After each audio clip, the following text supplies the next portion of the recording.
You're listening to the Houston Hour on 90.1 FM KPFT, a Pacifica radio station. And now, back to the show.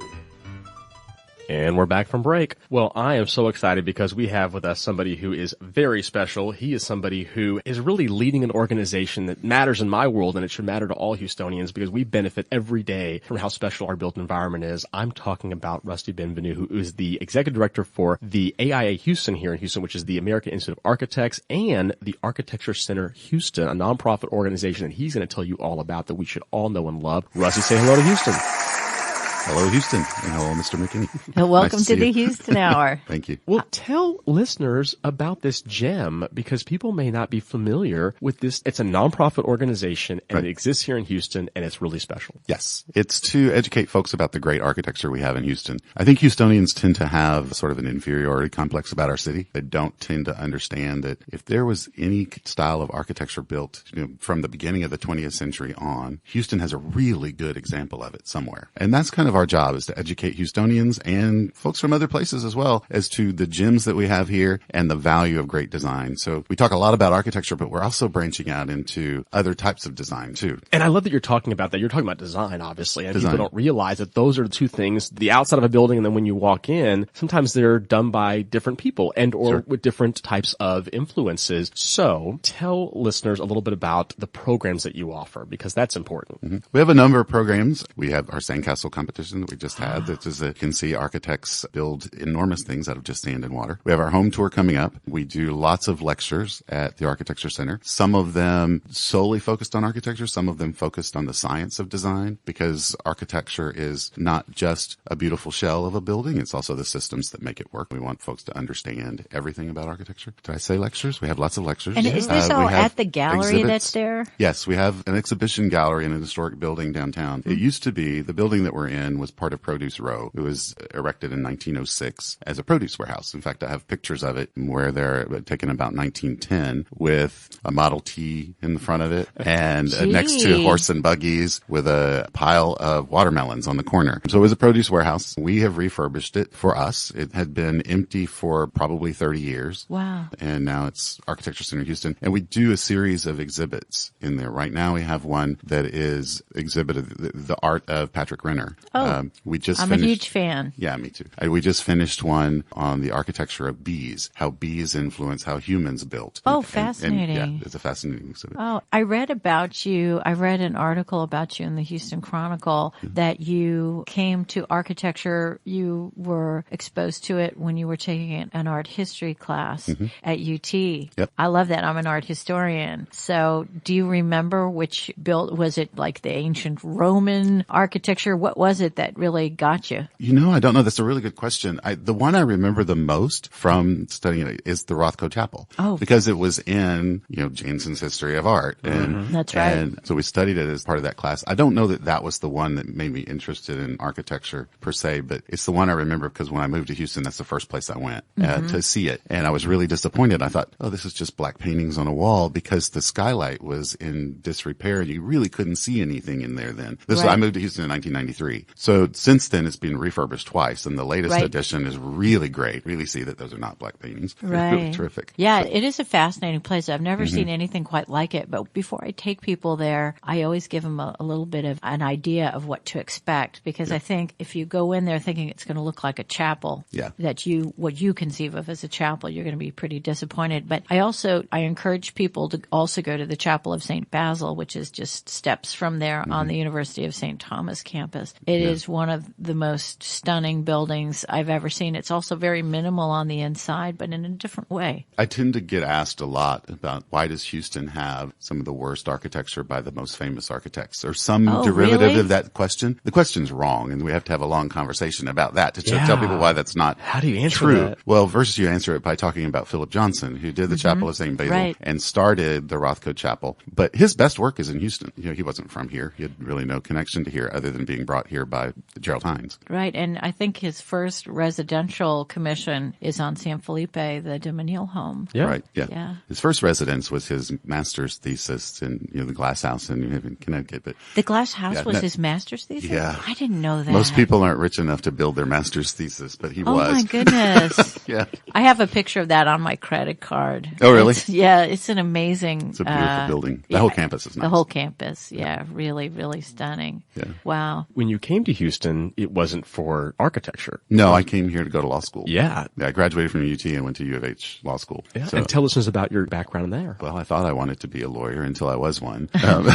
I've heard that before. Yeah. And I started at the DA's office and from there went to a large law firm, Vincent and Elkins in Houston, doing product liability defense. And, they try to kill you, I think, the first years that you're there. And it took me about 3 years to say, I got to do something else. I want a life. And so now I have the best job ever. I really love what I do. Oh, that's great. Well, what you do is really important. So you're teaching the community about the architecture that's here. And we really do have amazing architecture here. So if you were to give someone a tour of the town, I'm from Chicago, and the first thing I would take people to see is the John Hancock building, which we were talking earlier about Dr. Joe Colosso from University of Houston. He was the structural engineer on that. Such an amazing building. Where are your favorite buildings to show off? Well, given that I'm also the executive director of the American Institute of Architects, sometimes that's a loaded question. I have 2,000 favorite architects in Houston. I got it. Yeah. But I will tell you, we do, at Architecture Center Houston, we do 11 neighborhood tours. And there are 9 walking tours and 2 bicycle tours. And a couple of those I lead myself. And the reason I lead those is because they're my neighborhood. I live just a few blocks from the Museum of Fine Arts. So we have Aren't you lucky? Yeah, it was a great place to be. So I'd lead the Museum District tour. I'll do the Downtown Towers and Trees tour. I lead the Montrose tour because those neighborhoods I've lived and worked in for 30 years. Yeah. But yeah, it's hard to narrow down exactly.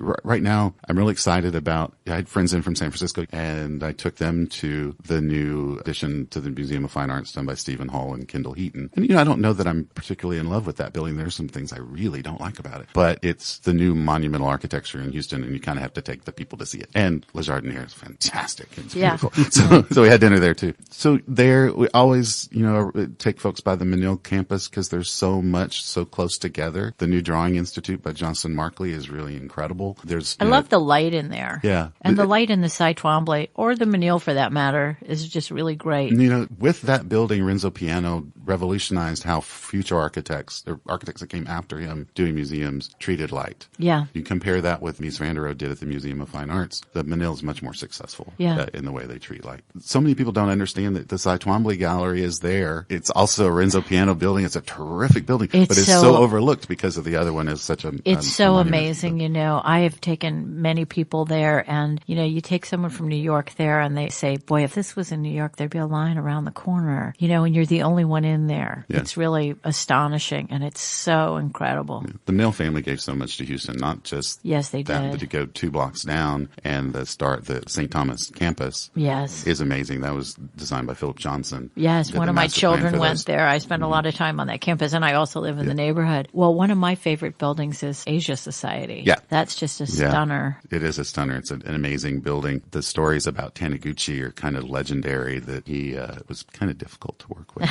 An architect who was difficult? Yeah, what? Can you imagine? But it is exacting. I mean, when you go inside that building and see all the seams line up from the floor to the walls to ceilings all the way around, it is. I think that's maybe the best building built in Houston since the Menil Collection. I think it was really expensive too. It was. Yeah. I think it's the first building with geothermal in Houston. Is that right? Yeah. So the parking lot across the street has something like 200 holes dug under it to handle the geothermal, and then it's pumped. I don't know exactly how I didn't know that. Wow. Yeah. And then it's pumped. You need a scientist to talk about that. And doesn't it make a get Mr. Colosso back here? There's an area with a special fog there, isn't there, by the window? Mm-hmm. Yeah. It's sort of a Japanese. It has sort of a Japanese lake effect, and it's not heated. It's put through atomizers, like you would kind of do perfume. Spray, So it's pushed through these atomizers, and it makes this beautiful fog. And I think it goes off, and it's on the second floor. It goes off every 13 minutes or something. And I was told stories that when it was going up, the first time they turned it on, the people in the neighborhood called the fire department. So the fire trucks would show up regularly. Oh my goodness. Because folks thought the building was on fire.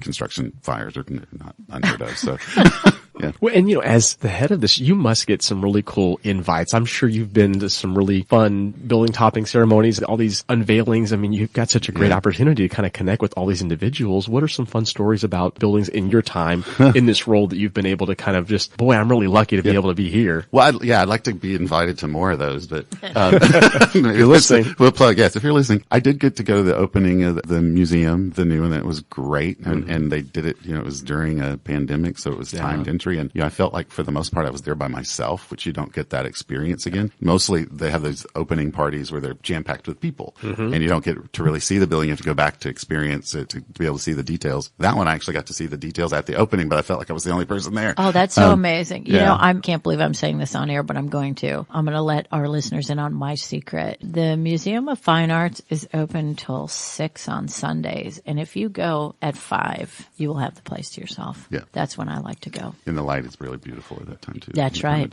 Most of the year. I did an interview for Italian Vogue one time. They were doing a story about Houston architecture, and I don't really even know why they were, but some of their writers are former models. So this Italian supermodel shows up to my office, and I took her by the Asia Society. It wasn't open to the public yet. They had their opening party, but they were still finishing some things. So I had been through there, and I'd had a tour, and I thought, well, I at least want you to see the outside of it, and if we can get in, fine. If not, we'll see. And I went and pulled on the door, and it was locked. And I tried texting people I knew, couldn't get anybody. And then a construction worker came up to the door. It's like, we're closed. And she stepped in front of me, and the door opened. That's a good story. Use what you got. Oh, yeah. That's a good story. And we got a tour. Oh, I love that. Excellent. So do you know an architect named Marco Dasagenis? He started a firm with Philip Johnson. I don't know him, no. That's the... Dr. Mann's architect, too. He's doing a lot of projects for him in the Museum District area, including one that hasn't yet come to fruition yet, and it's something that he postponed a little bit, but it's supposed to be a 46-story tower in the middle of the medical, which is significant for that space. I think they were the same ones that were going to do that one on Montrose Boulevard, too. It was sort of the last iteration of the Johnson firm. Yes. And I have met that gentleman, but I don't know him. He's been on the show, and the reason I brought him up was I had a really neat opportunity. I met him only after he was the architect on the redesign of Annunciation Greek Orthodox Cathedral. Oh. And I lived 2 doors down from that on a real high floor of a high rise. And every day I took a picture of the construction. And I also, with like a nice Leica camera from up high looking down. And then I even got a great video of when they placed the dome on top of it. And I felt like the video I got was better than anything I saw on the news just because of the perspective that I had, which at the time was totally unobstructed because the Gerald D. Hines Le Column d'Or wasn't there yet, the high rise.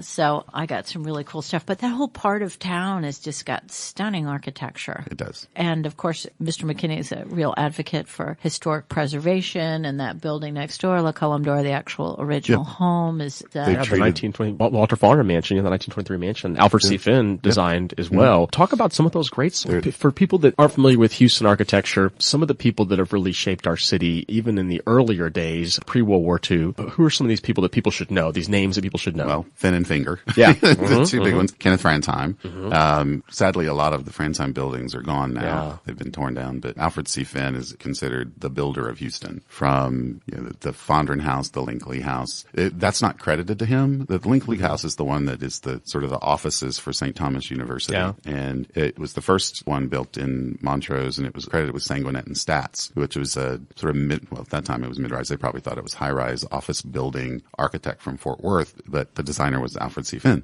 for them. So he came there to do those and then did others. The campuses are great here.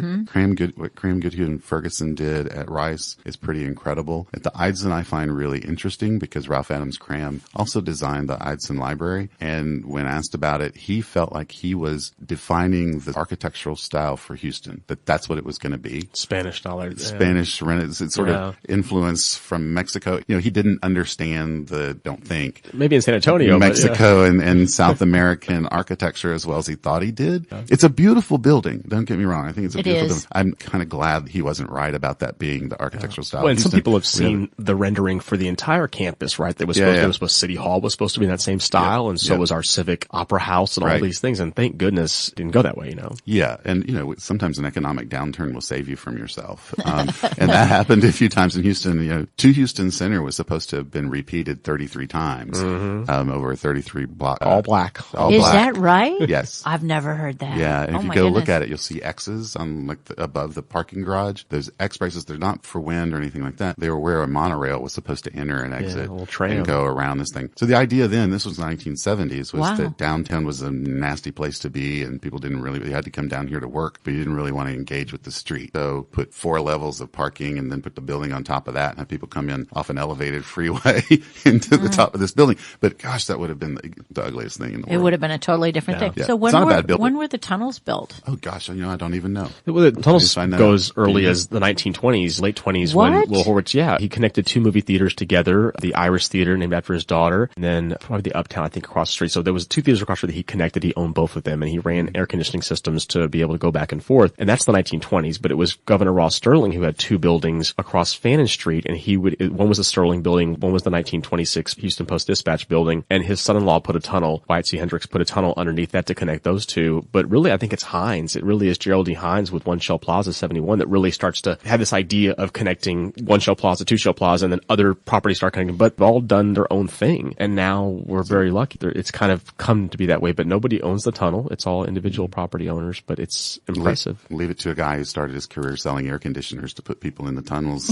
air conditioning in Houston. Well, that's what people think everybody's at, right? They're Right, like, when they visit Houston, where's all your people at? Well, you know, pre-COVID, of course, they're all down in the tunnels. And I love the tunnels too, because people, first off, you can get anything you need down there, but, some people. They're unusual. I think one thing that a lot of people don't understand is that sometimes it's the architecture that makes the city. I'm not talking about just making the skyline beautiful. I'm talking about actually contributing to the growth of the city. When you think of the boom in oil, where that didn't necessarily have to be that Houston was going to be the big city. It could have been Beaumont. Spindletop is just close to Beaumont. Right. As it is to us. But Jerry Jones built some large buildings downtown on spec and lured oil companies to them. The Texaco building that was built in 1915 was one of those. The Gulf building. Those are named that because those are the oil companies he was able to lure here. But the buildings came first. And, now Houston's the energy capital of the world. Right. And Hines did pretty much the same thing with Shell 1 in 72. The building was supposed to have been built for a regional headquarters, and then it became a North American headquarters because they liked it so much. Oh. They moved everybody here. And they added more floors on top of Two Shell Pennzoil. Plaza. Yeah, with the second building, they added the parking garage. They added additional floors because you're right. They decided to move their corporate headquarters here from New York. Yeah. And the rest is history. And then other corporations follow because of that. So I think we owe a lot to our skyline, to not just the developers, also these energy companies that want to flex their corporate might, right? They want to showcase, with these architects and folks like that. So, well, I guess bring us, and speaking of Hines, as many people know, and Houston's a different city since Mr. Hines has been gone, but he just kept building. Texas Tower is now open. The Brava is now open. So we have a lot of great spaces. But talk a little bit about what Gerald D. Hines did differently with his buildings. Yeah, so he did a couple of things very different. The man really knew how to do an efficient building to make money. I mean, that was number one. But he also learned that he could make money by making a more beautiful building and making it attractive for folks to want to be there. Shell 1, with its tube-in-tube design, has a much larger floor space than what a building would with columns in the middle. If you come on our tour, we explain that to you and show it to you up front, up close. But without a curtain wall and rebar columns,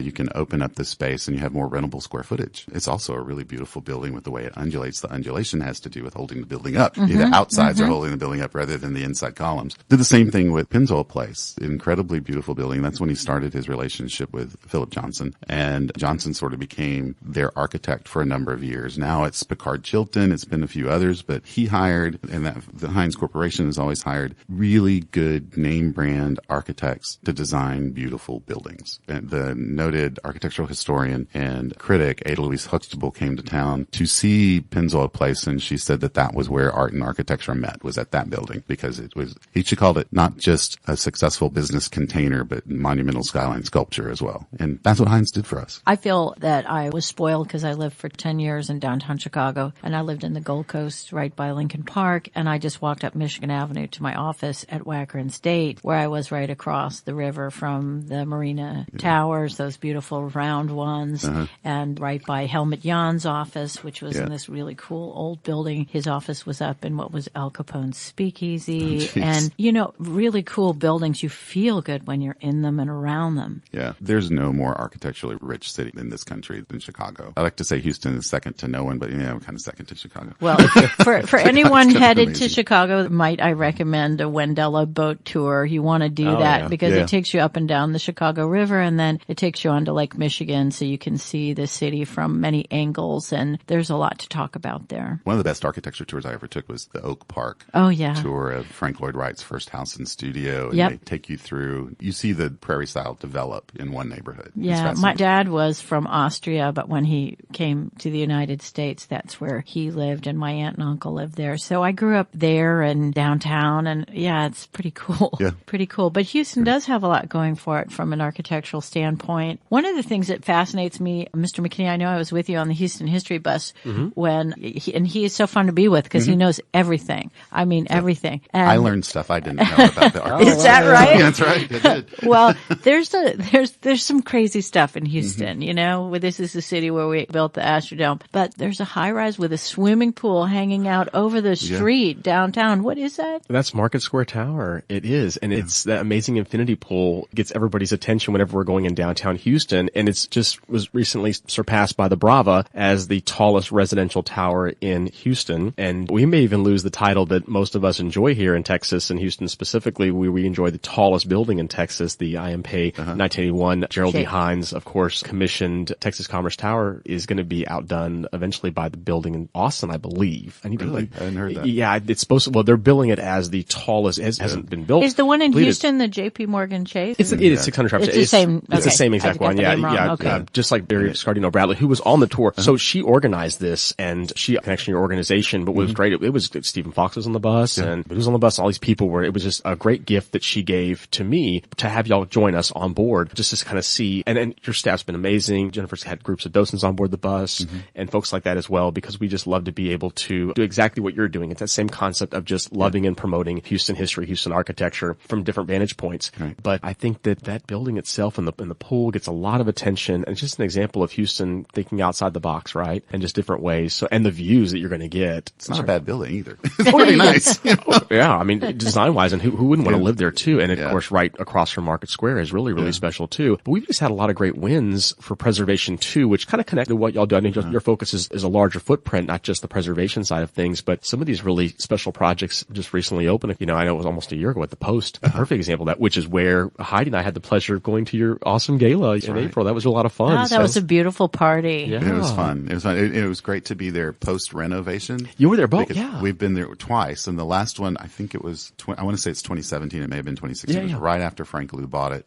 We had our gala there in a different space in the building, but like in the mail sorting hall. It's a fascinating building to go through. And it's that property is enormous. It's huge. What's the square footage? Do you know? I don't know. It's in acres.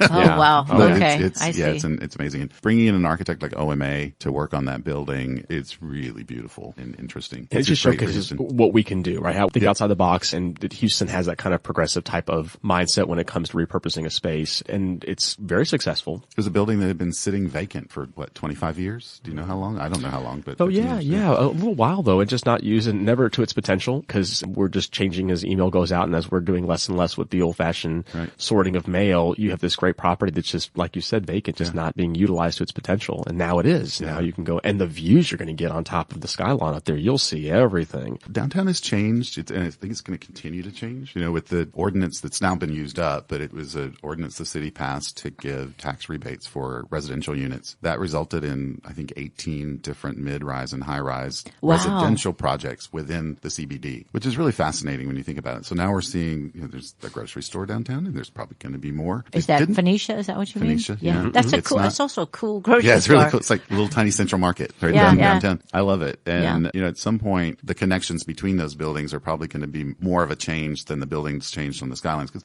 some of them, and then, you talked about preservation. There's the Star, which was the building built in the one I just talked about, 1915, designed by the same architects that did Grand Central Terminal in New York. And it had been, the whole time I was working downtown since, 1992, had been empty, abandoned. Now it's loft apartments. There was another one too that was just recently redone that had been, the Meridian Hotel. The 1952 Meridian, across the street. That is in the first, one of the two architecture firms that did the Astrodome. What most people forget is that the Astrodome was built entirely with Houston labor. Engineers, architecture firms, contractors, all from here. So cool. Yeah, it's so cool. And Lloyd Jones Brewer, who was one of the firms involved in the Astrodome, also did the Meridian Hotel. It was the first international style skyscraper in Houston. I used to take people by there on a tour, and it got so dilapidated dilapidated that the groups would stop and kind of look around and think, what could he possibly want to talk about here? But now it's beautiful. They returned it to its original glory, and it looks like what it was meant to be like. It has style reminiscent of what Oscar Niemeyer was doing in South America, and that's what they intended for it to look like. Now it does again. Yeah, we had Anna Maud on the show, and who worked on the project too. Anna Maud did, yeah, and she's great. She's amazing, and like she didn't even realize those weren't blue tiles or aquatic tiles. Those were cast concrete that was meant to look like tiles. But when you look at it from a distance, you're just in awe that they did that. But it's a great little piece of property, and it's so wonderful that it's now been repurposed, in my opinion, as a hotel. Because if you think about the numbers, more people can enjoy that space and tour the space and visit it, whether you're going to stay there or having a drink up on the Z23 floor. If it was an office building, it's limited to who gets to tour the whole space, but you can stay in every room if you wanted to and just go all around. So that's what makes those hotel projects so wonderful, in my opinion. And even the JW Marriott that was done many years ago, great example. That old Carter building, originally built in 1916, and then multiple floors added on in 22, and just perfect example of preservation done well. But it also allows y'all to really talk about different types of architecture, because we have lost so much in Houston. What is a structure that is gone from Houston that you miss? And it may have been before your time here physically, or it may have been during your time here. Yeah, the Prudential building and the medical center that Kenneth Rensheim designed. Wow. It had a beautiful mural in the lobby. I mean, everything about that building was fine. They saved the mural though, right? Did they save the mural? I think they saved it somewhere. I don't know where it is. It was on a curved wall too. Yeah, it was like one of the hardest things they could have done, but I think they found a way to make it move. It was Peter Hurd, but it was Peter Hurd. Yeah, the artist. Yeah. Oh, it's great. 1951 Prudential building, and when it was built in 51, it was the tallest building outside of downtown. We think of the Galleria's 1983, Transco Tower, Williams Tower, for its iconic just presence in our West Houston area. But Prudential had the same impact back in the 50s. It was just popping out of the prairie, way out south. And the fact, and what's there now? Grass field. Yeah, nothing. They didn't even build nothing. I mean, at least they've kept the stairs, so you have an idea of what used to be there from street level. But it's an absolute shame. And they exposed a building you used to not be able to see because the Prudential building was in front of it. And I wish we didn't see it now, but. There's good architecture and bad architecture. Yeah, I know. I'm probably going to get in trouble if I talk to we won't say what building it could be. There's lots of them out there. Yeah, so it's just all around us, and that's a good answer. No one has really said that, but I agree with you. And a lot of us remember when, it was too far, it was torn down. And it's one of those things that I think we all feel like it could have been saved and torn down by the Texas Medical Center, the property. And they're the ones who also tore down the 1949 Shamrock Hotel, which is the number one answer. That is what people say. That's what people typically. say. Yeah. So I never said Prudential. I never saw that. Yeah, tore down in 87. It was gone way before I was here. So I've never seen it in person. I've only ever seen pictures, and quite frankly, it looked hideous to me. But so I wouldn't say that. I think even Frank Lloyd Wright agrees with you. Yeah, Frank Lloyd Wright said it was. I think it was the people and the glamour that was the draw. Yeah. So that aside from the Pritzker, the biggest award that you can get as an architect is the AIA, American Institute of Architects Gold Medal. And Frank Lloyd Wright won it in 1949 and received it in Houston. The Rice Hotel, and you can actually on YouTube you can find his speech. Oh wow. That he gave, and it's not flattering to architects, but it's interesting. He was a famous curmudgeon, so and especially towards the end. He was curmudgeonly then too. I love even accepting a high award. Yeah. Wow. Yeah, I think he said something like it looks like a jukebox on the prairie or something. He was not a fan of the hotel, the Shamrock Hotel. Little jukebox on the prairie. Yeah, he didn't like it. He wasn't a fan of it, and that's something that people often remember that. So too funny. Well, Rusty, let people know where they can get a hold of you, the organization, get more information about the programs that you'll offer, because you do them year round. Yeah, we do them year round. The website is AIAHouston.org, because we are the home of the American Institute of Architects in Houston. So that's where you'll find all of the information, public programs and non-public programs that we do. It's a cornucopia of what programs on. I think you can actually sign up for our newsletter, and you'll get more information that you want just by sending me an email, rusty@AIAHouston.org. Look at that. Is that simple? Well, thank you again for joining us on the Houston Hour. We're going to turn it over, the Houston Hour, once again with Mr. McKinney and Heidi Vaughn. Take care, Houston. Thanks for having me. Well, it's